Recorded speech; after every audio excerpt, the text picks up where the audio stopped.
ऋतुराज की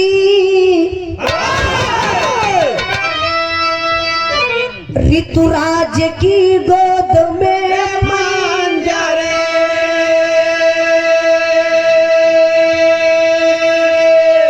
रात दिन करवटे जब बदलने लगे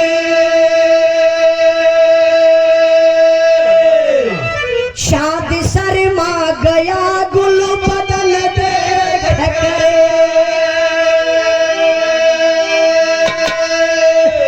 खिलकर चंपा चमन में मचलने लगे नूर नैनों में उफलत की आशा बने दिल में नाज और अदा की रवानी हुई अरे दिल में चिंता पड़ी शीश करता कबे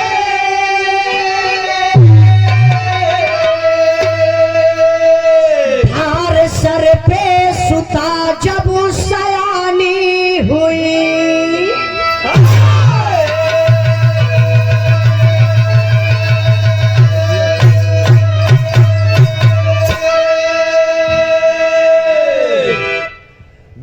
ये वोल्टेज कम हो गल का हो लेकिन चला आवाज फरियाद हो अब देखी ब्रह्मा जी अपने बिटिया कपिया विश्वकला दादा पढ़ ली विश्वकला का शादी बाबू विश्वकर्मा भगवान से कह दल विश्वकला दुल्हन बन के अपने ससुराल में अलिन धीरे धीरे समय बीतल बा जब समय बीतल तो एक दिन का बात बा हर पति पत्नी में वार्ता होला तो विश्वकला गईली खाए बनाए के अपने पति के रूम में जब सूते बदे तो अपने सैया का पैर ऐसे ही दबावत है अब पैरवा दबावत दबावत करत का ही मास्टर साहब गीत बड़ी बढ़िया लगल बा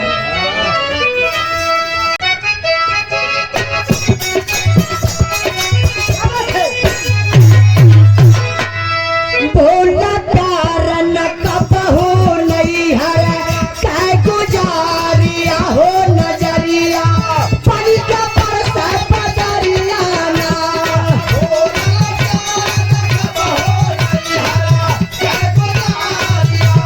पानी का बरसा बदरिया ना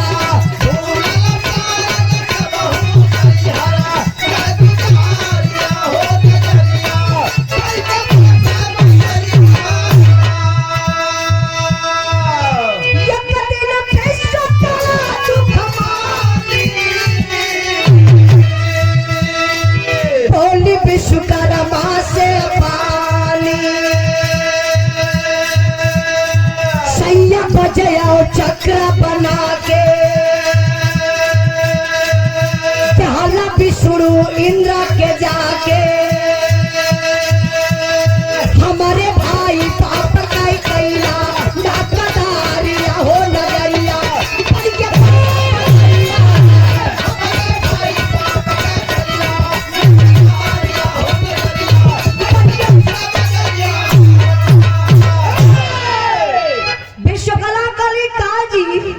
हम सुनले बनी कि आप बहुत बड़का कलाकार हुआ विश्वकर्मा भगवान कला ने कर देखा ये तना दिन कहलो को दिन कला ना देखलू खा ई सुनले हो कि हम कलाकार हिला हमरे बारे में जनतू ना विश्वकला काली बहुत अच्छी तरह से आपके बारे में जानीला हमार पति हुआ हम न जानब तो के जानी जानीला बड़ा बड़ा हथियार बनावेला हर देवी देवता के देहला लेकिन एगो कष्ट हमारे दिल में हमेशा ही होला हमारे नैहरे का कोनो मान सम्मान ना हमरे भाई बाप का तनी से कदर कर देता एक गो हथियार बनाए के हमरे नैहरे में हमरे भाइयों बाबू के दे देता तो नैहर में हमार मान सम्मान तनी और दुगुना हो जाए राजेश भैया ना क्या बात है राजेश भैया में बड़ा परिवर्तन आया हमारे बड़े भैया राजेश बिरहा के बहुत ही अच्छे कलाकार है। बहुत दिन भर भैया भेंट कैले, हाँ पता नहीं कहिया का आपसे मुलाकात भइला ले। हाँ यह आखिरी मुलाकातो है तू लोग के। मरे वाला हुआ का? नहीं नहीं हम तो रहबा नहीं नहीं, तू मरे वाला हुआ। हाँ, कब से कर कच्चा कैले हुआ तू? शिवांश यादव बाबू के तरफ से 51 रुपए का पुरस्कार। बाबू के सब पर आशीर्वाद लगे अपने माई से और मांग लिया। और 1 रुपए का पुरस्कार बिरहा के बहुत अच्छे कलाकार हमारे बड़े भैया राजेश भैया की तरफ से बहुत बहुत प्रणाम। मऊ बरलाई के धरती से सब भाई के नमस्ते प्रणाम बा। अब बिरहा पर ध्यान नहीं बाबू, विश्वकला का नहीं सुना। अगर एक को हथियार बनाए के हमारे भैया बाबू के हमारे नैहरे में दे देबा, हमारो मान सम्मान बढ़ जात। तो हमारा मान सम्मान बढ़ जात ना। हम अपने सखी सहेलन से बतियाई और सखी सहेली हमार जनती तो यह कहती कि हे फलनिया का दुल्हा बड़ा बढ़िया बा। हाँ उनकर हथियार बहुत है भी है। फलनिया का दुल्हा ना हाँ दहले हाँ हथियार एक बड़ा संभारा ये कहिया मानी यार। ओले मानी ना जाई साथे। अच्छा देखिए, आज का भी जमाना है, अगर कौन लड़की के दुल्हा, लड़की दुल्हा नहीं होना, लड़की मतलब नैहरे में तो सब लड़की कहला। ना बियाह होने वाला लड़की कहा है। अच्छा तो कोगा नैहरों में सब कई दुल्हनिया, कई फलाने का बिटिया, कह फलाने का दुल्हवा नो, फलानी का दुल्हवा बड़ा अच्छा बा। तीसरे दिन एवल वही नहरी पर से भेंट करके चल जाला। हाँ इतना समोसा इतना छोला लिया के दे के जाला। हाँ और नहरी न हुआ वाला बल भर। अच्छा देखा, ये आज के जमाना का बात है। हाँ और फिर शुक्ला जी कहली कि हमारो सखी सहेली आपस में चर्चा न करती, कब का सबका दुल्हा ठीक होगा, खाली हमारे ही ऐसा बाटे कि कुछ बनवा के हमरे भाई बाप का कोनो कदर ना करेला, कुछ दहला ना। तो विश्वकर्मा भगवान तनी सा चिकोटी काट रहा, तनी सब मजाक कर रहा है। अच्छा देखा, मजाकों का कई गो तरीका होगा। देखा ये मजाक है। देखा यो मजाक करत हूँ। हाँ अब देखा कितना जने तनी टेढ़ बोल देलो तो मेहरा नु गुस्सिया जने। कष्ट भाई देख। अब कितना जने तनी हंस के बोल दी है हाँ तो वो मजाक में बड़ा मजा आ जाने। अब देखा दू अर्थी मजाक बा। अब विश्वकर्मा भगवान मजाक कैसे करते हो मास्टर साहब? गीत बदल गई।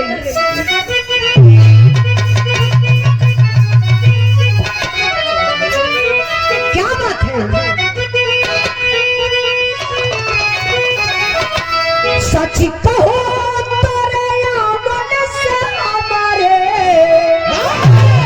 सच कहो तोरे आमन से हमारे आंगन में आए बाहर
अब तोरे मुहे हम कहा लगी तू अपने भैया बाबू के बारे में ना जान तू हथियार के बात करत हो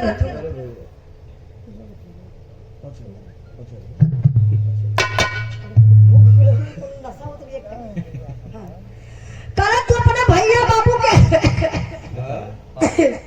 खांसी आ जाए तक लिए सॉरी बिरामी बड़ा डिस्टर्ब करता सोचत ला कि ना होवे लेकिन एक छुपावल भी जाए तो छुपी ना आ जाती है ओ आवत है ना वो हंसत है अंदर में से खुल के भी ना आवत हो अच्छा देखी विश्वकर्मा भगवान कहला कि तोके हम का समझाई हथियार के दिहल जाला जब दिहल जाला तब बीरन के दिहल जाला ना कि कायरन के हथियार दा हथियार का भी अपमान और हमार भी अपमान होके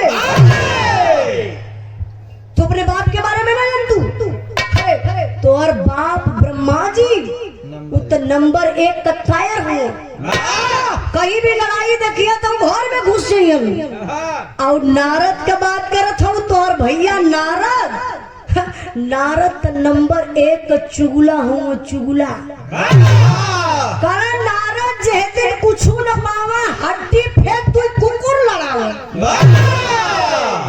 मुर्गा की दुकान खोले रहना कहा नारद हाँ जैबा का को दिन आज गेला वैसे लेके आल है कहा नारद जे दिन कुछ न पावे हड्डी फेंक तू कुकुर लड़ावे तो जानत हुआ नारद का बतिये रहा हड्डी जैसा जहाँ ना लगे के वहू लगाए दे अब विश्वकला के बाबू हो गई गुस्सा आप बबूला खोल हे देखा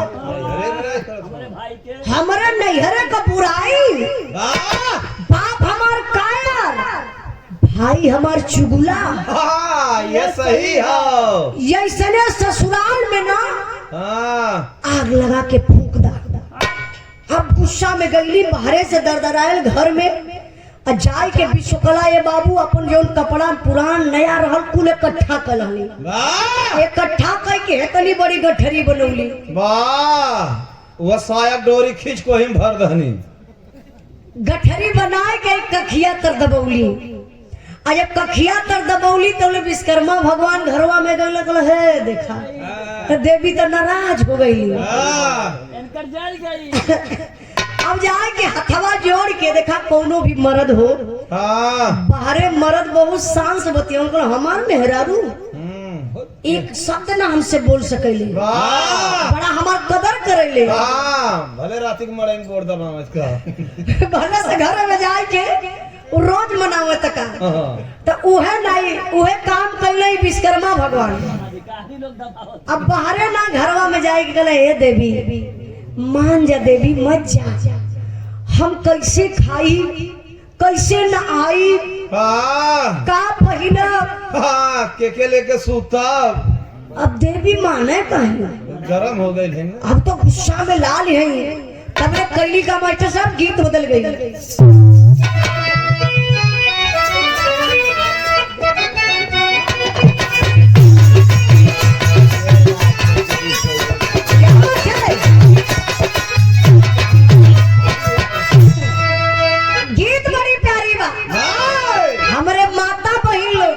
नवरात्र के महीना में जब गावली भोरहरिया में 9 दिन का कलसा रखली अब माता जी के जगावली कैसे गावली मास्टर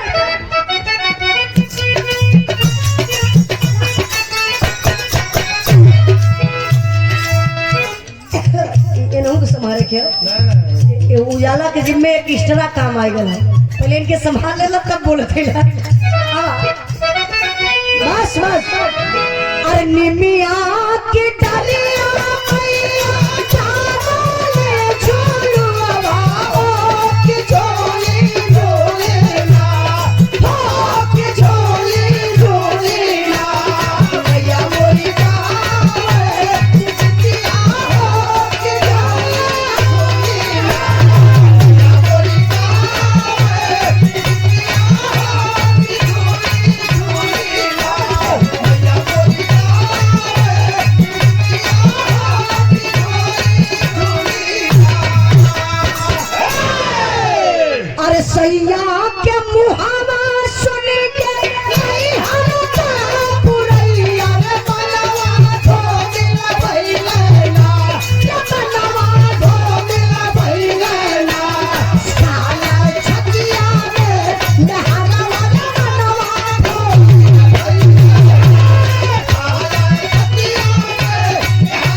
नहीं, माने के तैयार नहीं। वाह काली हमार भाई चुगला हमार बाप कायर है, वाह चाहत है नहीं हरे भाई बाप का जुठाना खाए के बिता लई, लेकिन तोहरे घरे तोहरे दुआरे झांका ना आई। वाह विश्वकला चल डाली बाबू। आज जब नैहरे से सॉरी ससुरे से नैहरे पहुंचली तो धीरे धीरे 3-4 दिन बीत गए। अब विश्वकर्मा भगवान के रही न जात हो, बिना मेहरारू कर मेहरारू चल गई। भाई कोई कभी मेहरारू हो जेके अर्धांगनी मानल जाला, वाह पुरुष के आधा अंग के मालकिन होली, वाह ये कैसे तो ना पता रही। आधा दिन से तना है कैसे मलिका है देखी तनी अलगे खोखा फाड़ दे से विश्वकला जब अपने नैहर में पहुंचली एक सरे करावा तो यहाँ विश्वकर्मा भगवान का कैलन 4-6 दिन बीत गए। और 4-6 दिन बीतले के बाद अब सहना जाता न रह जाता। वाह यह करवटी विश्वकर्मा भगवान होत हुआ कल हमार विश्वकला चल गई। का खात हुईहन, कहाँ नहात हुईहन, वाह का पहिनत हुईहन, के लेके सूतत हुई हैं। तमाम प्रकार का कल्पना अपने दिल दिमाग में करत हुआ। अब विश्वकला का चेहरा ना यही दिल और दिमाग में नाचत बा। दिमागवा से ही बतिया विश्वकर्मा भगवान के निकलबे ना करे। भुलायल भी चाहे लेकिन विश्वकर्मा भगवान भुलाए ना पावे। धीरे धीरे समय बीतल कहे कि मेहरारू का जाति है, वहाँ जाए ना बेइज्जती हुई। कोहाय के गई है नैहरे ना तो मनावे ना जाई, मरद है ना। अब का अगर मनावे चल जाई वाह तो विश्वकला का भाव बढ़ जाई, हमार हलुकपना हो, हमार हलुकपन हो जाई, अपमान हो जाई। विश्वकर्मा भगवान अपने दिल के थाम हिलल गईले, वो पाथर लेके अइलन। तो पाथर का लंबाई रहल हो 7 फीट लंबा, 3 फीट चौड़ा, हाँ अब 5 फीट मोटा, नहीं 4 फीट मोटा। थोड़ी ज्यादा हो गया। विश्वकर्मा भगवान ऐसे पथरा के रखल उनके दिमाग में और दिल में।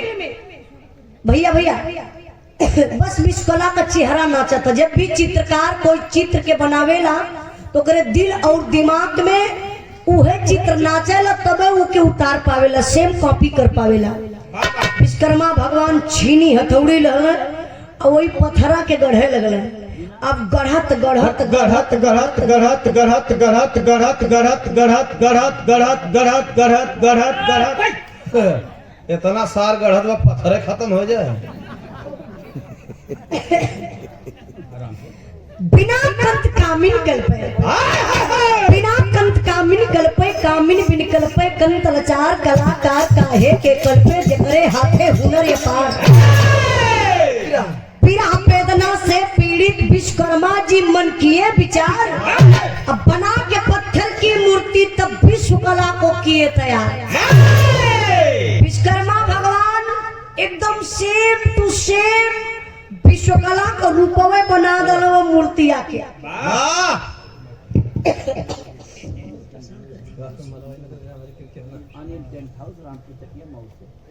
रामपुर चकिया मऊ से बड़े भैया अनिल टेंट हाउस वाह सुंदर पुष्पहार और 100 रुपए का पुरस्कार देके सम्मान केलन। अनिल भैया हमारे पास टेंट का दुकान है, कबो पर्दा उर्दा की जरूरत पड़ी संपर्क कर लिया। हमारे दुकान का नाम है उजाला टेंट हाउस। वाह लेकिन पर्दा कुल फटल हो। अब इन मूर्ख राम नई दुकान भइल हो, अनिया पनिया से फट जाई नहीं, वो डिजाइन में भैया। उजाला ढाबा प्रचार नहीं हुई। हाँ नहीं सही बात है। कल उजाला ढाबा हमारे नया ढाबा भी खुलल हो, कभी आप लोग जाए आजमगढ़ से बनारस वाले रोड पर तो लालगंज से पहले एगो हमारा ढाबा है उजाला ढाबा, बिंद्रा बाजार के आसपास में। तो आप लोग जरूर कब जाए के भोजन करे जाइए। हाँ लेकिन बिना पैसा दहले वहाँ से वापसी ना है, यो बता दिया। रामजीत यादव महिपालपुर के धरती से 100 रुपए का पुरस्कार देके सम्मान केलन। 1 रुपया चोरी हुई। बहुत बहुत प्रणाम आशीर्वाद के चाह रही देवी बाबा बिहार पर ध्यान नहीं बाबू। अब का कल्याण विश्वकर्मा भगवान जैसन विश्वकला का आम के फाकी नियर दोनों आंख रहल वैसे कटीली आंख बनौलो पथरा पे हो जैसे चौड़ा ललाट रहल विश्वकर्मा भगवान चौड़ा ललाट बनौलन सुग्गा के ठोर नियर नाक बनौलन बढ़िया का वोट बनौलन वो बंद गोभी मती न वो का बनौलन एक गोलका कपार बनौने ओ कपार अच्छा कतो लंबो कपार होला का ओ कपार गोलका बना दे ना अजब विश्वकर्मा भगवान और सिस्टम भुला गए ना का बनावे खातिर। अच्छा भैया आप लोग समझ ले आप लोगों के समझे में ये आसान है आल टू आल मतलब मेहरारू का रंग रूप बनाए के एकदम तैयार कर दला तो विश्वकर्मा भगवान देखत हो तो का तो वही मजा ना आए था काहे से पाथर का मूर्ति जब ले ओकर श्रृंगार ना होई तब ले मजा ना आई तो विश्वकर्मा भगवान श्रृंगार कर शुरू कइले। अच्छा श्रृंगार कैसे करत हो मुहे पे तो भैया वो प्राइमर लगौले न अरे मास्टर साहब न वो दिल बहार लगौले कि देखत लमोई से चमके माथे पे विदिया तो इतनी बड़ी लगा दे एक जोड़िया भर के लगौले जैसे बुझाए कि आकाश को तरई चमकत बा आंख में काजल कैसे लगावत हो खींच के उठा के यहाँ लगौला जैसे वो गड़ासा कट हो दोनों आंख में काजल लगौलन आ सेनूर तो पहनावत हो जैसे हमारे बेलचा से डालत हूँ उठा के यही मुठवा से उठा के मंगिया में डाल दे बुझा तक कि आजे बिया भेल बिना बरवा लगल हो। अरे नहीं पागल उ नकली पार लगौले बड़का जूरा यही जे बनल वही में तो छिन्नी डलना आ ओकरे बाद लिपस्टिक तो मास्टर साहब ऐसा लगौले न ऐसा लगा दहले न बाबू मालूम था भैंसा चुत्तर पल्लम मारल हो हाँ हो मेहरारू का कुछ सिंगरवे खा जाते पागल कहीं कहीं अभी तो सिंगार का दहला नाक में बढ़िया नथुनी पहिरौलन कान में बड़का कुंडल पहिरौलन मंगलसूत्र पहिरौलन अब का कइले एक ठे काली साड़ी ले आई कोई पथरा के मूर्तिया के बकायदे लपेट दहले साया नहीं पहने उन्हें खा साड़ी साया ब्लाउज और ब्लाउज का बच्चा ब्लाउज का बच्चा का होला अरे तू नहीं समझ पावत हो ना।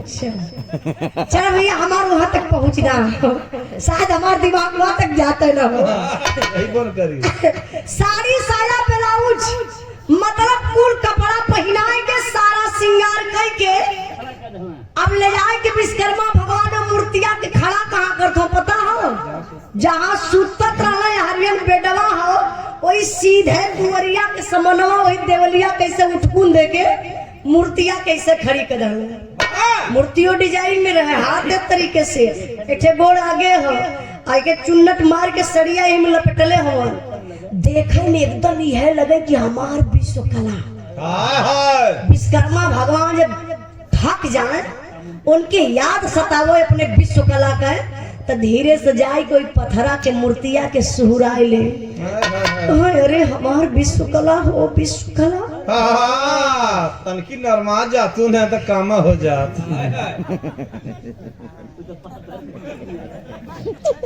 तो पागल हो जीवा सच्चाई पगला सारे इंडियन पैदा होने तो चाइना से आल हो सारे नहीं विदेश से आलो इंडिया का ना हो कलर बता देते हम देखिए विश्वकर्मा भगवान जाए तो पथरा के मूर्तिया के सुहराए के एहसास करें अपने आप के ये महसूस करें कि हमारे विश्वकला हमारे पास में है जब धीरे धीरे समय बीतल एक दिन विश्वकर्मा भगवान कमाल के धले अच्छा कमाल का कैले पथरा के मूर्तिया के संगमा गीत बदल गई मास्टर साहब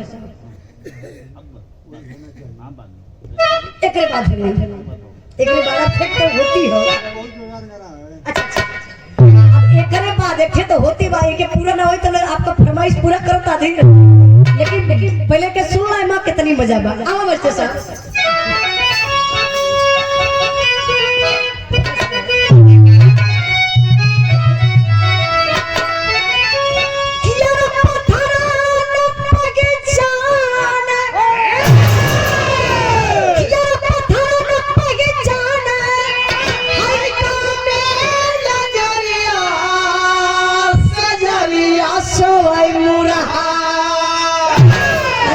जरिया सोई मुरहा हाय तान के चदरिया सरिया सोई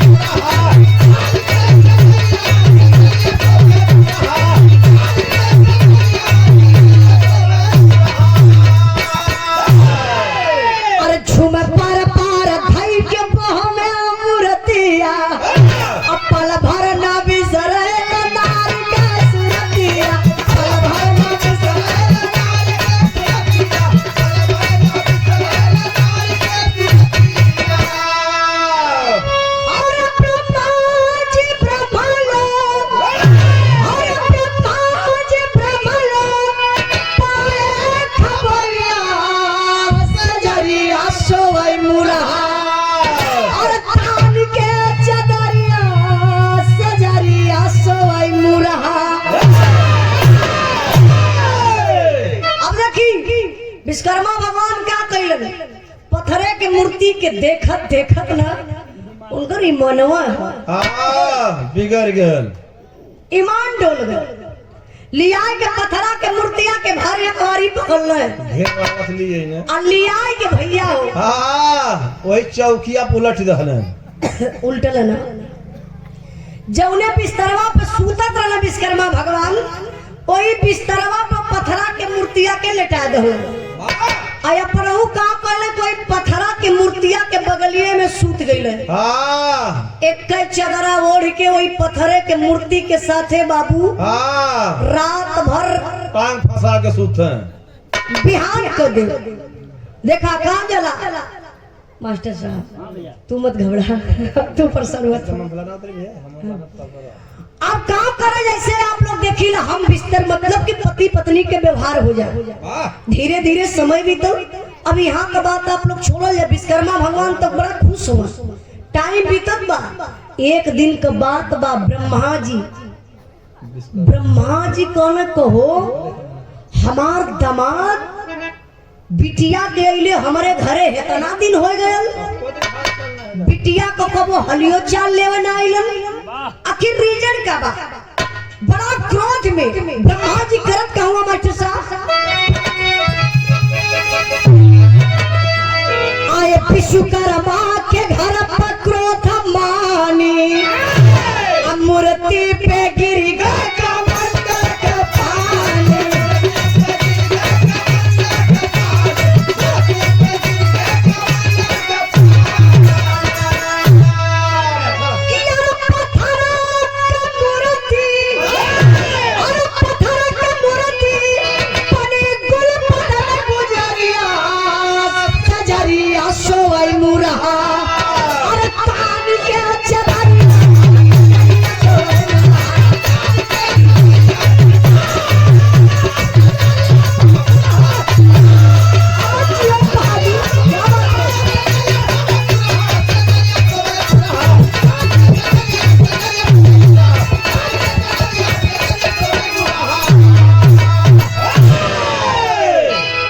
मिनट के शांति यही तरीके से चाह बाबू। विश्वकर्मा भगवान का कैलन मजा लूटत हुआ पत्थरे के मूर्ति के साथ ब्रह्मा जी क्रोध में लाल चल रहे विश्वकर्मा भगवान के घरे अपने बिटिया के सॉरी दामाद का हाल चाल लेवे की मन काहे बिटिया के हमरे पूछत ना हो, काहे कभी हाल चाल लेवे ना, लेकिन रीजन का बा। आज जब अगले ब्रह्मा जी तो देखा संजोग है भैया, हाथ में कमंडल बा, दरदरायल घरवा में जात होन चौखटवा रहल ऊंच, आई कमंडलवा जाए गई चौखटवा में ऐसे ही लड़ गए। और जब कमंडल के पेनी नीचे चौखटे में लड़त बा तो पानी रहल कमंडलवा में पनिया छलक गल। पनिया छलक के ओई समनवा पत्थरा के मूर्तिया पर चल गल। और जब पत्थरे के मूर्ति पर कमंडल ब्रह्मा जी के कमंडल का पानी गयल तो गजब हो गया। ओ पत्थरे के मूर्ति में जी पड़ गए, जान आ गई। मतलब वो पत्थरे का मूर्ति मेहरारू बन गई, लगल डोले बोले खाए पिए। विश्वकर्मा जी के लेके सूते। हाँ ये तो बढ़िया के लिए बता दिला, नहीं तो लोग जनबे नहीं करते, समझे नहीं ना। अब बाबू विश्वकर्मा भगवान का 10 अंगुली घी में हो गई और 10 रिफाइन में फंस गई। अपने मनवा में ताना मारत हमें विश्वकर्मा भगवान कर जा अपने पर नाच के ले रहलू ना, जाए के भैया बाप के साथे बिताया, कबो जिंदगी में आया मत। यहाँ तो अपन काम चलो था।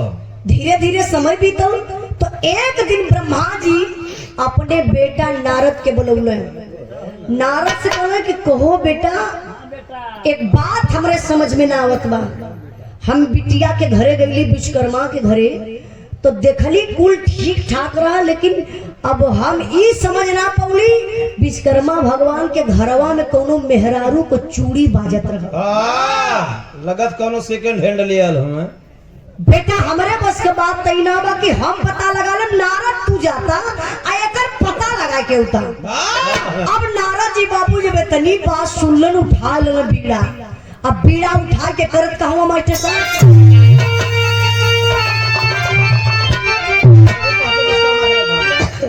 अरे एक दिन पहुंचे विश्वकर्मा के राजा धाम नारद ज्ञानी हो बजाते बीड़ा कर चले हम नारद ज्ञानी हो।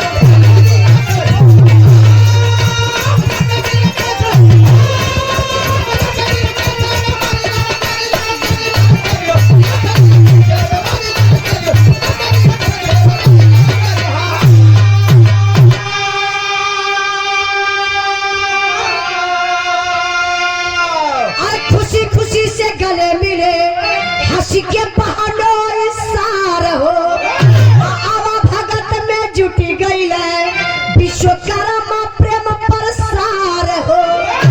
अरे विश्वकर्मा तब लेके आई पानी नारद ज्ञानी हो देख बहन को अकल तुरंत चकरा नारद ज्ञानी हो।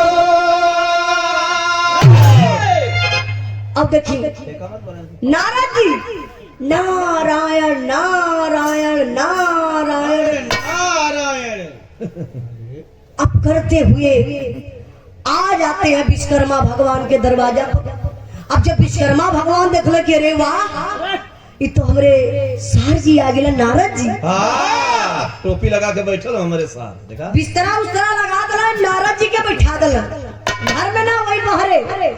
और नारद जी बाहरवा बैठल हो। नारद जी का ये दिल और दिमाग टकटकी लगल हो। तू मेहरुआ आखिर हो कहाँ कैसन हो यार वार ताकत हो। और तब ले देखा बाई कभी जो अंदरवा विश्वकला पत्थरा वाली रहली वो अंदरवा से झाँक ले फिर हट जा, फिर झाँक ले फिर हट जा। और तब ले हरियन विश्वकर्मा भगवान का नजरिया विश्वकला पर पड़ गई। अब वही 12 से विश्वकर्मा भगवान का का हो विश्वकला कैसन तक झाँक लगौले हो। आई दुअरवा देखा तोर भैया आके बैठल हुआ, हमार सार बैठल हुआ। इकाई है आवा तनी मीठा पानी लेके। अब विश्वकला मीठा पानी लेके अइली। नारद जी देखो तो कहना कहो ई तो बहिनी लगत बा, ई तो धोखा करत बा। अब हम घरे रहली है तो बहनिया घरे रहल है। आ गई बहनिया के घर तो बहनिया कब अपने घरे आ गई। विश्वकर्मा भगवान ही ना समझ पा, सॉरी नारद जी ना समझ पौलन कि बहनिया हमारे घरे ही पत्थरे का दूसर विश्वकर्मा भगवान बनौले हो। हाल चाल पूछ ही में आवाजिया से नारद जी पहचान गए। चेहरवा तबा बहनिया का आवाजिया कोनो दूसरे औरत के। अब नारद जी के पानी घोटाई हो, वो मिठा खाई है, उठा लाला बीड़ा बाबू नारायण।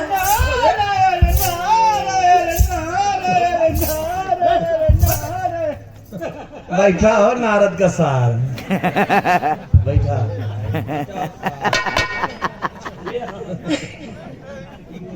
ए भैया ये के बा हो? हाँ यह ना नारद का सार हूँ मैं। अच्छा ये कौन? हाँ खाली न गिटार ये पकड़ावे का। भाई कहाँ से बाढ़ा है कुत्ता? हम हो डराई गई मन में की का हो? वाह वाह रे नारद के सार। नारायण नारायण। अरे अब खांसी के का करिए, हमारी बेइज्जती करा देती है खांसी। ना ना ईश्वर में होत है ना। केहू कैसे ना होले, ठीक है। नारद जी कहाँ कैलन? नारायण नारायण करत के पहुंच गइलन घरे। हाफत डाफत गइले वही बारहवां शरीर। बहिनिया रे बहिनिया, ताता लुटा गली रे बहिनिया। ऐसे करा माइक में प्रचार बहन लुटा थे। खा रे बहिनिया रे बहिनिया, अरे तू तो लुटाई गई तू। तबले बिस्कोला घर में से का भल भैया का भल भैया का भल कोई। अरे तू नैहर संभारत हियऊ। वो सरवा अपने मन के लूटा था घरे। बहनोई दूसर में अरारू ले आके रखले हुआ जा। अरे बाप रे बप्पा, यही से कहा जाला मेहरारू पत्थरों का सवत बर्दाश्त ना करी है। आप विश्वकला हो जन पुरान कपड़ा लस्ता उनकर गठरी रहल, फिर वैसे जैसे का तैसे काखी तर दबौली, कखिया कर दबा के कैली का मास्टर।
विश्वकर्मा भगवान अपन हथियार लेके गढ़त हो हथियार बनावत हो।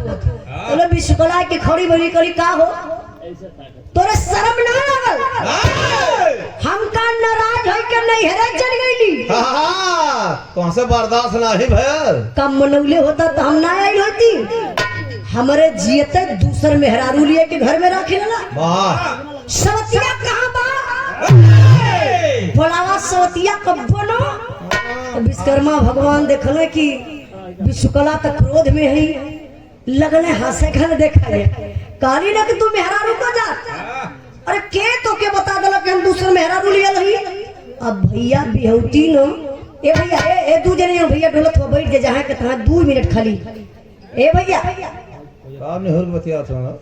अरे भैया बारात क्यों निहुरा मत। हाँ जमाना बहुत खराब है।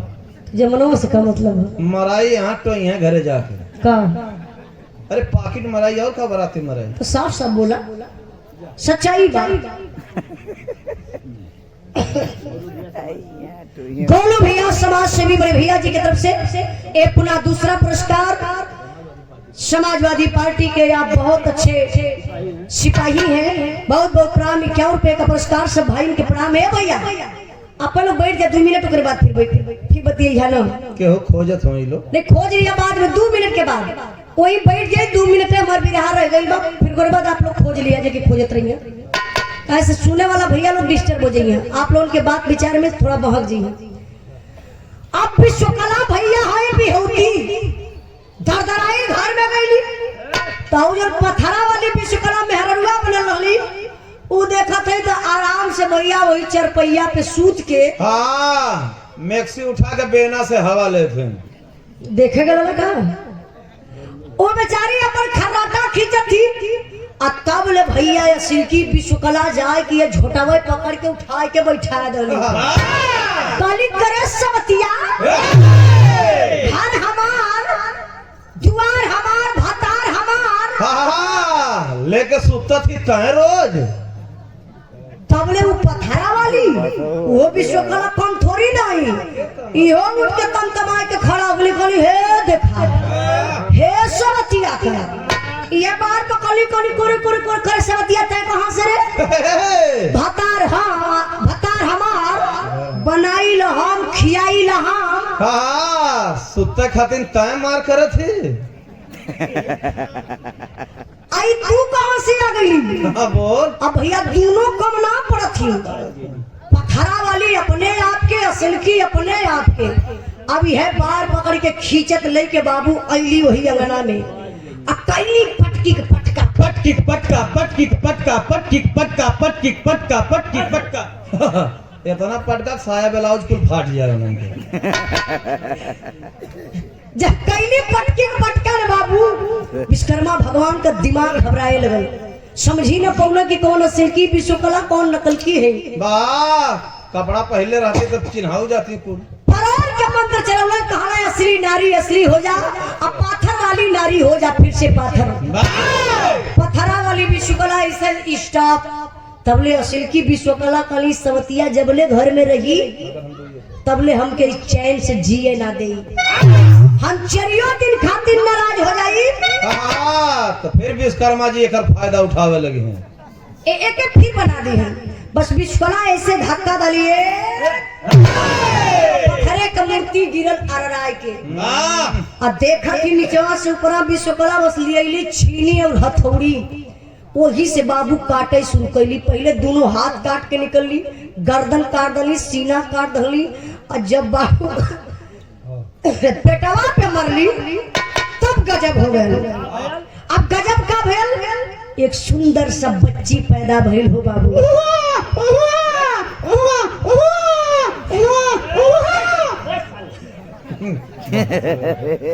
बड़ा रोवत है। हाँ ने पुलवा धराई कहा एक देखिए जब वो बच्चे पैदा भइल, वाह मतलब विश्वकर्मा जी अपन काम कर गुजरल रहले। जब कुछ भी हो तो लड़की का नाम का रखल गल हमरा बिरहा के आखिरी लाइन में मास्टर साहब,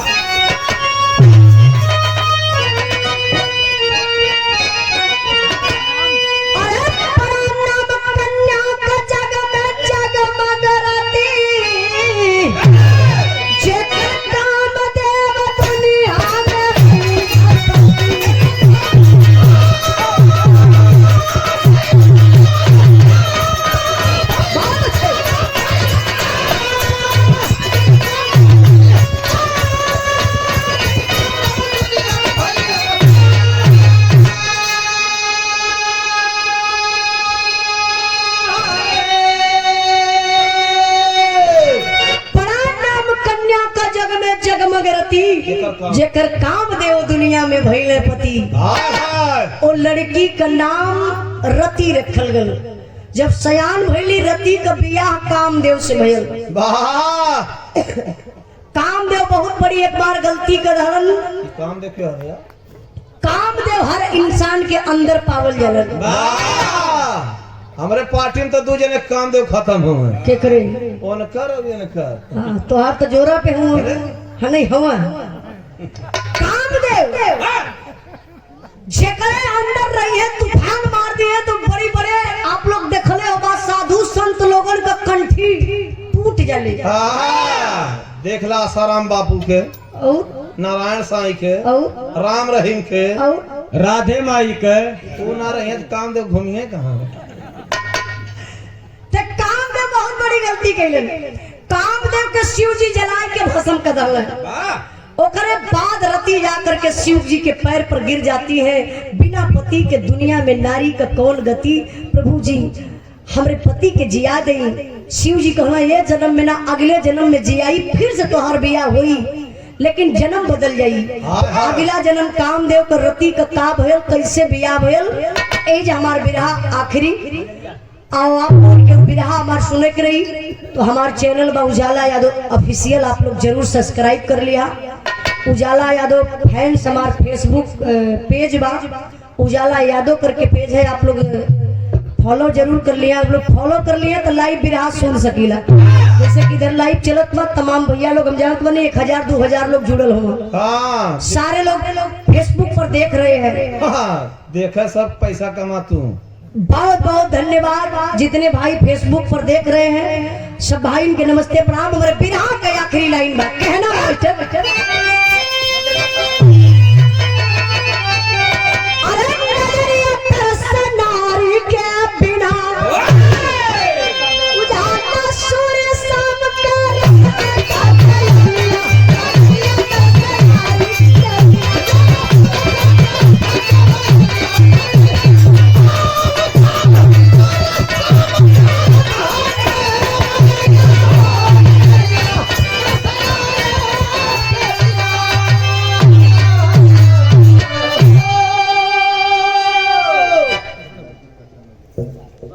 बड़े भैया है कन्या पक्ष से, आप लड़की के भाई हैं, हमारे बड़े भैया हैं सनोज यादव जी की तरफ से पुनः दूसरा पुरस्कार है 200 रुपए का पुरस्कार। भैया के बहुत बहुत प्रणाम, आशीर्वाद के चाह रही सब भाई।